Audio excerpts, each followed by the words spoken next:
Sumpah acaranya belum selesai, masih ada saya loh. Ngaco loh. Masih ada saya. Oh, nantangin berantem beneran ya. Nantangin berantem beneran ya. Oh, pikir anu pakai dandanan gitu, saya takut. Tapi tepuk tangan dulu untuk mereka semuanya. Saya udah nungguin loh, padahal dari tadi loh. Apa kabar? Saya pikir saya dikasih beginian buat apa kalau nggak manggung? Oke. Saya kenalan dulu, nama saya Panji Pragiwaksono. Indonesia sih mengenal saya sebagai seorang stand up comedian. Tapi hari ini saya bukan mau stand up, saya mau jadi pembicara. Kalau di tempat-tempat lain, stand up comedian disuruh jadi pembicara sih biasanya karena budgetnya nggak masuk. Tapi di sini tidak mungkin dong, marketing tidak mungkin. Tepuk tangan dulu dong. Nggak mungkin. Ini perusahaan yang sukses. Adalah sebuah kehormatan untuk ada di sini. Itu saya. Apaan sih, nggak jelas banget nih orang. Saya di sini diminta untuk berbagi sesuatu, tapi sebelumnya saya mau mempertontonkan sesuatu, sebuah relik dari masa lalu. Gue ngeliat di belakang ada Ade Namnung, true story. Gue pernah lagi syuting di Menteng, ada orang mikir gue Ade Namnung. Orang yang datang sama gue, dia bilang, Mas, presenter dahsyat ya. Kata gue, oh, Raffi Ahmad. Kata dia, enggak, Raffi Ahmad saya tahu, ganteng. Kalau bukan Raffi Ahmad, gue pikir, masa Olga? Enggak, Olga saya tahu, ya satu lagi. Mas Ade Namnung? Di mana miripnya gue sama Ade Namnung lebih mirip? Gue pengen ngomong Isman, tapi gue takut. Tepuk tangan sekali lagi untuk Isman. Isman adalah the Hannibal Lecter of comedy. Kenapa? Karena dia selalu melihat lu dengan tatapan seakan dia pengen membunuh. Jadi gue berarti dari awal gue di luar kebetulan. Tepuk tangan juga untuk penonton di luar nggak bisa masuk. Oke. Dulu lucu sumpah, sekarang nggak terlalu kelihatannya ya. Saya ngeliat dulu perasaan lucu nih orang. Tapi ini adalah video dari sebuah momen yang terjadi tanggal 13 Juli 2011. Itu 14 tahun yang lalu, sejumlah helai rambut yang lalu. Dulu masih gendut, sekarang saya sudah cantik. Waktu itu, sebelum 12 Juli 2011, Indonesia berpikir, Indonesia nggak akan pernah siap dengan kesenian stand up comedy. Waktu itu. 13 Juli 2011, saya, Radit, Isman, Rian Adriandi, Ernest Prakasa, stand up di Canda Comedy Cafe di daerah Kemang. Mungkin ada yang pernah ngeliat. Lalu momen ini kami naikin ke YouTube, lalu viral. Sejak itu sampai dengan sekarang, kesenian stand up comedy tumbuh besar di Indonesia. Thank you. Tapi hari ini saya diminta untuk berbagi gimana caranya sebuah momen viral bisa menjadi basis untuk membangun karir yang eternal. Anjay. 14 tahun kemudian, dari Canda Comedy Cafe di depan 50 orang, ini adalah pertunjukan komedi tunggal saya, namanya Men's Rea Stand Up Comedy Special di Indonesia Arena, di depan 10.000 penonton, memecahkan rekor penonton acara komedi terbesar dalam sejarah Asia Tenggara. Mundur dulu ah. Nah, biar lebih pamer. Ini. Jadi kita akan ngebahas gimana caranya sebuah momen viral jadi basis untuk membangun karir sampai seperti ini. Karena kita sering lihat kasusnya terjadi di Indonesia, baik produk ataupun personal. Baik entertainer ataupun brand. Sebuah momen viral yang terjadi pada kita atau pada siapapun belum tentu akan membawa kita kepada sustainability. Jadi hari ini saya akan berbagi apa yang saya tahu tentang membawa momen viral jadi basis untuk sesuatu yang lebih panjang. Bukan cuma di Indonesia, di Asia Tenggara sampai dengan sekarang belum pernah ada pertunjukan lawak sampai dengan 10.000 penonton. Yang perlu saya jadikan basis adalah ini terjadinya tanggal 30 Agustus 2025. Di saat tanggal 29-nya kita ingat apa yang terjadi. Tanggal 28 ada sejumlah aksi, salah satunya di Jakarta. Lalu Afan Kurniawan, pemuda 21 tahun, meninggal di tengah-tengah aksi, ditabrak dan dilindas oleh barakuda. Besoknya tanggal 29 rusuh, tanggal 30 saya harus menyelenggarakan acara ini. Saya sudah berdamai, berapapun yang datang saya akan melakukan untuk orang-orang ini. Mau itu cuma 100 dari 10.000 kursi, mau itu 1.000, 1.500, kosong juga. Kalau ada yang datang, saya akan melawat untuk orang ini.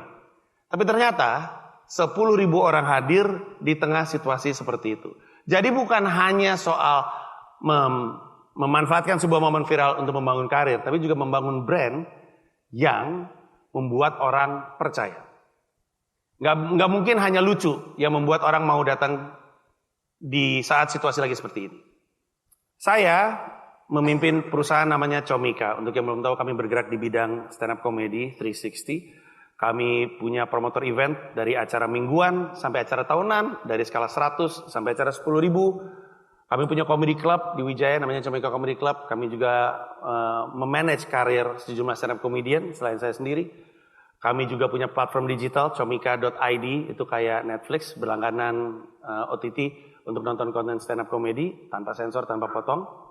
Ada juga sekolah stand up comedy namanya Sekolah Pecahkan. Kalau teman-teman di kantornya pengen belajar public speaking dengan pendekatan stand up comedy bisa juga. Salah satu pengajarnya saya.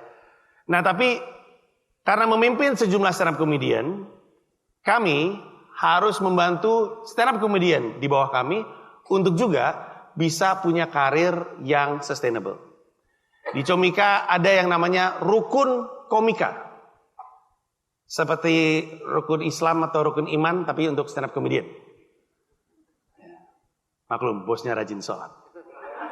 Kok ketawa? Nggak percaya ya? Agak nabrak sama brand saya ya? Insya Allah saya akan lebih baik dalam beribadah. Tapi, ada namanya rukun komika. Ada 5 hal yang stand up comedian mesti lakukan untuk punya karir. Sampai level dia bisa hidup dari karyanya. Saya ulang. Ada 5 hal yang seorang stand up comedian mesti lakukan untuk bisa hidup dari karya. Tapi kalau misalnya nanti teman-teman lihat, sebenarnya bukan cuma stand up comedian. Saya pernah tes rukun komika ini kepada musisi. Saya pernah bikin workshop. Saya mengundang Danila Riyadi. Ternyata 5 rukun komika berlaku pada dia. Saya ngobrol sama manajer, atau lebih tepatnya mantan manajernya almarhum Glenn Fredly. Ternyata sama. Tadinya pengen ngundang Glenn Fredly, tapi saya nggak berani main jelangkung. Jadi mantan manajer yang saya undang. Saya pernah ngundang Yura Yunita juga. Kami ngobrol, ternyata 5 poin ini juga ada. Saya pernah ngobrol sama Coki Pardede. Kayak satu orang Coki Muslim ya. Coki Pardede, Abdur Arsyad, Awe untuk cari sampel stand up comedian selain saya. Saya bahkan, di sini ada Swifties, tepuk tangan Swifties. Ini, udah pernah nonton belum? Belum punya banyak duit berarti ya, oke. Belum kesini ya dia? Dia kesini belum sih? Belum ya, kita doain ya. Ternyata saya ngundang sama salah satu Swifties garis keras Indonesia. Ternyata 5 poin yang saya mau sampaikan juga ada di dia. Nah, moga-moga ini bisa applicable di bisnis Anda juga. Kita mulai dengan momen viral. Oke, viral membuat orang tahu Anda atau tahu produk Anda. Tapi itu cuma momen yang pertama. Dari 5 rukun komika, poin pertama adalah personal branding. Sekali lagi, viral membuat orang tahu Anda. Tapi ada jarak dari tahu, kenal, berteman, teman main, dan jadi sahabat. Sebenarnya funnel itu kan sebenarnya kan. Untuk yang marketing pasti tahu itu sebenarnya funnel. Cuman saya lebih senang menggunakan istilah pertemanan karena kita lebih familiar. Awalnya sebelum kita bersahabat dengan seseorang, kita mulai dari lu tahu atau nggak tahu nih orang. Ya kan? Tahu belum tentu kenal. Tahu si Panji nggak? Tahu. Kenal lu? Nggak sih, tahu doang. Dari tahu belum tentu kenal. Kenal belum tentu teman. Kenal Panji nggak? Kenal. Temenan nggak? Nggak teman juga sih, kenal doang. Nggak semua teman enak jadi teman main. Dan gak semua teman main ujungnya jadi sahabat. Biasanya ketika dari tahu ke kenal, berarti ada pertemuan yang lebih sering. Dari kenal ke teman, biasanya ada persamaan. Dari teman ke teman main, ada kepercayaan yang membuat orang ini mau ngambil resiko, menginvestasikan waktu, tenaga, dan uang untuk ketemu. Dari teman main untuk jadi sahabat, biasanya ada pengorbanan. Saya ngelihat dia pernah berkorban untuk saya, dia tahu saya berkorban untuk dia, lalu jadilah sahabat. Di Comika, kami menggunakan funnel itu untuk menggambarkan proses yang seorang stand up comedian mesti lakukan. Dari momen dia viral, bahkan dari momen dia tidak viral. Apa yang dia lakukan dalam karir adalah memindahkan sebanyak-banyaknya orang yang gak tahu jadi sahabat. Sehingga yang dia lakukan adalah personal brand. Saya sering menggunakan cara ini untuk menggambarkan, tapi saya tahu di sini juga pasti ada praktisi personal branding, dan nggak semua percaya dengan definisi saya. Tapi definisi saya, personal branding adalah kegiatan kita bilang sama dunia kita siapa supaya kita dapat peluang yang kita inginkan. Saya ulang. Personal branding adalah kegiatan kita bilang sama dunia kita siapa supaya kita dapat peluang yang kita inginkan. Contoh, siapa di sini yang, saya agak malu ngomongnya, tapi siapa di sini yang fans Manchester United? Pemberani. Sahabat botaku pemberani. Keren. Oke. Di sini ada pendukung Arsenal? Di belakang, orang susah. Oke. Misalnya Anda adalah fans Manchester United, peluang yang Anda inginkan adalah dikirim ke Old Trafford gratis, diongkosin semuanya untuk nonton dan menikmati pertandingan. Itu peluang yang Anda ingin. Pertanyaannya, apakah mungkin peluang itu Anda dapatkan kalau orang bahkan nggak tahu Anda suka Manchester United? Nggak mungkin kan? Jadi apa yang kita lakukan supaya kita dapat peluang yang kita inginkan? Kita bilang sama dunia, kita fans Manchester United. Dari mana? Sosmed, YouTube kah, Instagram kah, Twitter kah, itu pun tidak cukup. Kenapa? Karena kita tahu emang cuma kita yang ngefans sama Manchester United. Pada akhirnya kita mesti ngasih tahu apa yang membedakan diri kita dengan yang lain. Dan itu baru Manchester United. Kalau misalnya Anda, peluang yang Anda inginkan adalah jadi travel vlogger, dibayarin naik pesawat, hotel dan segala macamnya. Apakah peluang itu akan nyampe kepada Anda? Nggak mungkin kalau Anda nggak bilang Anda suka traveling, Anda suka nge-review, dan seterusnya. Jadi personal branding ini adalah kegiatan kita bilang sama dunia kita siapa supaya kita dapat peluang yang kita inginkan. Dikembalikan lagi kepada produk. Produk Anda apa? Atau siapa entertainer yang Anda urus? Apa yang kita inginkan terjadi sama talent kita kalau bukan sustainability. Viral hanya membuat mereka tahu Anda. Tapi belum tentu kenal, belum tentu jadi teman, belum tentu mau diajak jadi teman main, dan belum tentu jadi sahabat. Rukun komika yang pertama adalah personal branding. Rukun komika yang kedua adalah produk. Di kami sebenarnya stand up comedy. Kalau ada stand up comedy yang sempat viral, tugas pertamanya adalah terus mengenalkan dirinya kepada publik, saya siapa lewat sosmed masing-masing, tapi juga untuk terus merilis produk. Ada banyak banget yang viral di Indonesia, tapi nggak punya produk. Ingat baik-baik, tanpa menyebut nama, ada orang-orang yang sempat terkenal, viral karena lucu. Terkenal. Diajak ke TV. Sustainable atau tidak? Tidak, karena sebenarnya produknya dia apa?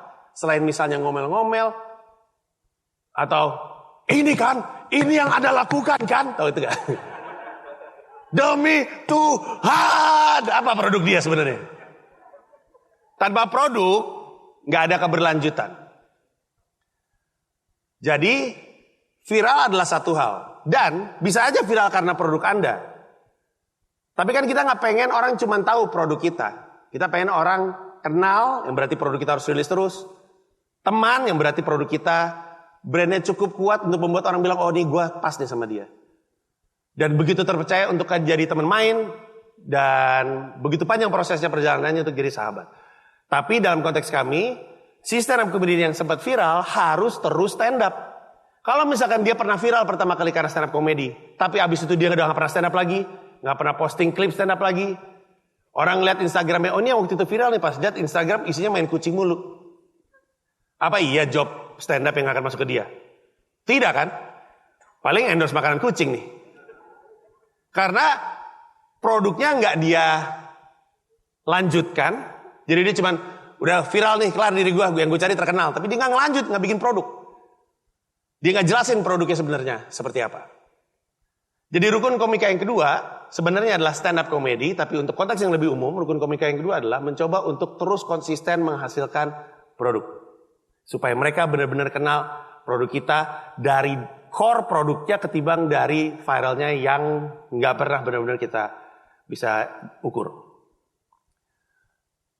2. Rukun komika yang ketiga adalah collaboration.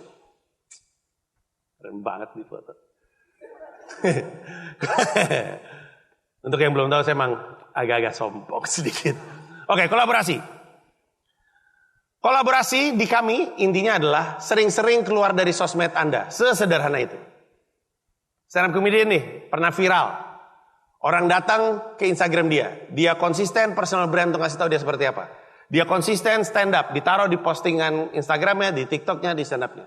Tapi kalau dia nggak keluar dari sosmednya dia, maka pertumbuhan atas siapa yang tahu, kenal, teman main, dan sahabat tidak bertumbuh. Jadi apa yang mesti orang ini lakukan? Keluar dari sosmed itu cara gampang untuk ngajarin stand up comedian. Collaboration apa bang? Keluar aja dari sosmed lu. Ngapain? Terserah. Mampir kayak di podcast orang, mampir kayak di YouTube orang, mampir kayak di podcast dia. Main kayak ke acara TV, casting kayak di sebuah sinetron. Keluar dari sosmed kita, keluar dari platform kita sendiri untuk mengenalkan kita sama orang lain. Kenapa? Karena ini sering terjadi. Kita sering lihat ini. Kita ketemu orang viral, abis itu nggak bisa nemuin orang itu lagi. Pernah kan? Orang ini viral, kita ketawa atau mungkin kita terhibur, tapi terus kita nggak tahu ini orang ada di mana ya. Lewat aja, ada di FYP kita, entah kenapa. Jadi kolaborasi atau keluar dari sosmed kita sendiri membuat orang bisa ketemu. Loh, ini yang waktu itu viral nih 13 Juli nih. Abis itu karena kita rajin kolaborasi, kita muncul juga nggak cuma di satu podcast, di podcast yang lain. Ketemu lagi di YouTube ini, ketemu lagi di YouTube itu. Yang tadinya nggak tahu jadi tahu, yang tahu jadi kenal karena sering ketemu. Lalu karena dia genuine sebagai sebuah produk, dia tetap jaga personal brandnya walaupun dia lagi kolaborasi di YouTube orang atau di sosmed orang. Yang tadinya kenal memutuskan untuk jadi teman karena ada kesamaan. Dan seterusnya. Jadi setelah personal branding, ada produk dan ada collaboration. Yang keempat adalah community building. Setelah orang tahu kita, lalu orang kenal kita siapa karena sering ketemu sama kita sering kolaborasi, kita juga personal brand, kemudian kita juga terus ngerilis produk. Yang perlu individu ini lakukan dalam hal stand up comedy adalah stand up comedian atau komika ini lakukan adalah untuk merawat orang-orang yang sudah memutuskan jadi teman. Community building sederhananya, kalau saya ngajar ke stand up comedian, community building sederhananya adalah membuka ruang interaksi antara elu dengan orang yang memutuskan mau jadi teman elu. Sebelum 10.000 ini, acara pertama yang saya buat adalah sebenarnya konser rap. Saya sebenarnya rapper. Gak tahu kenapa kalau saya mengungkap diri saya rapper, gelak tawa muncul dari penonton. Tapi saya beneran rapper. Di sini ada yang pernah dengar lagu rap saya gak? Tepuk tangan. Yo, ada pak. Gokil. Mana tadi tepuk tangan? Tepuk dengan bangga. Tepuk dengan. Apa lagu saya? Teteh, hijab. Ngeblank lu. Hah? Potongan, ya apa lagunya? Lagunya gimana? Yang gitu. Palsu. Siapa yang beneran tahu lagu saya? Panitia. Sayang sekali. Tapi sebelum saya stand up comedian, saya sebenarnya masih nge-rap sih, cuman jarang aja. Saya ngerilis lagu Mensrea, saya ngerilis lagu judulnya Mensrea. Salah satu lagu yang orang tahu judulnya lagu Melayu. Ada deh banyak sama Kami Tidak Takut, zaman bom 2009. Gak ada yang tahu? Oke, persetan Anda semua. Selera Anda jelek. Tapi poin saya adalah waktu saya ini agak bangga tapi agak malu. Waktu saya ngerilis album, saya juga nggak dapat job rap. Nggak ada yang ngasih job. Saya pikir bikin aja job sendiri. Saya bikin konser, mini konser. Waktu itu Twitter lagi baru kan. Saya ngerilis album 2008, 2009, 2010. Saya bikin namanya private concert, Twitter private concert. Dilakukan di sebuah kafe. Kafenya kapasitas 80. Ini adalah kali pertama saya menjual sesuatu dalam bentuk pertunjukan. Kapasitas 80, hari pertama yang datang 30. Tapi karena saya jarang manggung dan gak ada yang ngasih saya job, jadi ada 30 orang yang nonton dari kapasitas 80, tetap happy dong saya. Saya all out, memberikan yang terbaik. Setelah itu, saya turun, saya samperin mereka satu-satu. Saya salamin, thank you ya. Buat saya, karena saya senang. Ada yang datang nonton rapper gak laku nih. Saya samperin kan, thank you ya, thank you. Pulangnya, yang rame di Twitter, justru waktu saya salaman. Bukan lagunya. Agak sebel sih. Agak sebel. Tapi ternyata yang berkesan untuk mereka adalah saya turun dari panggung dan nyalamin satu-satu. Bulan depan 2 kali lipat. Orang yang nonton itu saking happy-nya merekomendasi ini ke orang lain. Dari 30 jadi 60, jadi 80, jadi 100, lalu jadi habis 100 tiket dalam 1 jam. Habis itu saya mulai masuk stand up, show saya 400 yang pertama, show kedua 800, show ketiga 1200, show keempat 3000, show kelima 5000 di JCC di Plenary Hall. Dan saya masih sampai sekarang, karena mungkin saya agak ekstrovert, saya selalu ngasih ruang untuk foto-foto. Ada di sini sempat foto-foto sama saya di depan? Tepuk tangan. Iya ya. Saya hampir selalu ngasih kesempatan untuk foto. Hampir selalu. Kecuali saya lagi terlalu ribet. Karena pernah. Saya lagi makan ayam Hainan. Terus mau minum miso soup. Tapi saya mindahinnya begini. Lepas, tumpah, orang masuk dari belakang, orang dari luar, tok. Kena deh, foto dong mas, kata saya, mas melepuh nih mas. Melepuh, jujur melepuh nih. Satu lagi kesempatan saya nolak adalah waktu saya naik Gunung Kawi sama Zawin. Saya naik gunung, bapak-bapak, naik Gunung Kawi. Capek sumpah capek. Turun tuh malam hujan, udah kayak orang gila lah pokoknya. Sampai base camp kayaknya tuh saya lupa di pos berapa, pos 2 kayaknya. Pas nyampe di depan tenda kami udah ada mas-mas berempat. Bang Panji, foto Bang Panji. Bangsat, capek banget ini gua. Saya berdua sama Zawin, saya ngomongnya masih capek guys, maaf guys, capek banget. Bang Zawin, si Zawin tahu stand up comedy namanya Zawin. Zawin ngomongnya, capek mas, bisa tahu capek nggak? Gitu. Dibentak, capek banget sumpah. Tapi saya selalu ngasih kesempatan untuk foto, termasuk abis acara. Di JCC Plenary Hall, penontonnya 5.000. Acara mulai jam 7, selesai jam 10. Foto-foto dari jam 10 sampai jam setengah 3 pagi.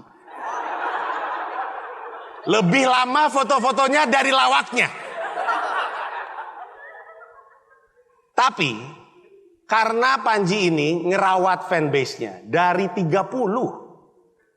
Habitnya sama, interaksinya terbuka, dirawat orang-orang ini sampai 10.000. Stand up comedian rata-rata ngomong gitu, Mas Panji mah enak bisa community building. Mas Panji fansnya banyak, yang banyak ini gak akan ada kalau gak lu rawat. Ada orang udah seneng sama lu, datang ke acara lu, kelar tuh pengen ngobrol. Mereka gak gila, ada sih yang gila, tapi gak semuanya gila. Mereka cuma main salaman, foto, kenalan, udah itu doang. Tapi lu tinggal, lu gak peduliin, bahkan lu galak sama mereka. Yang 10 orang itu experience-nya gak enak. Pas mereka memutuskan dari teman jadi teman main, ternyata experience-nya gak enak, gak ngelanjut jadi sahabat. Kan gitu.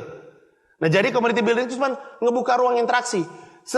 Apapun interaksi yang kita nyaman lakukan. Ada yang senengnya makan kambing bareng, sumpah stand up comedian. Ada yang community buildingnya cuma jajan bareng, ada namanya Popo Kero. Ada yang senengnya main basket bareng. Ada yang senengnya bikin Discord. Ada yang senengnya bikin grup Telegram. Ada yang senengnya nge-like-in semua komen dan komentar di YouTube. Ada juga yang senengnya bikin live dan interaksi. Apapun ruang interaksi yang kita berikan, itulah penjelasan sederhana dari community building. Dan yang terakhir, yang paling tidak lazim di mata stand up comedian adalah kalau si komika ini mau bisa hidup dari karyanya, mau punya karir yang sustainable, dia harus ngerti prinsip-prinsip berjualan. Bisa stand up dan bisa hidup dari stand up adalah 2 hal yang berbeda. Bisa bikin kopi dan bisa buka kafe adalah 2 hal yang berbeda. Bisa foto dan bisa hidup dari foto. Bisa ganteng dan bisa hidup dari ganteng. Adalah 2 hal yang berbeda guys.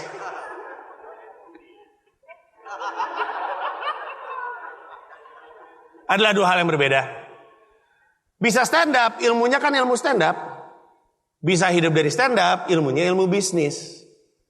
Jadi, untuk bisa memanfaatkan momen viral supaya bisa punya basis karir yang kuat, individu ini harus ngerti marketnya siapa. Saya selalu bilang sama stand up comedian, gak usah aneh-aneh. Mulai aja dulu dari jualan stiker.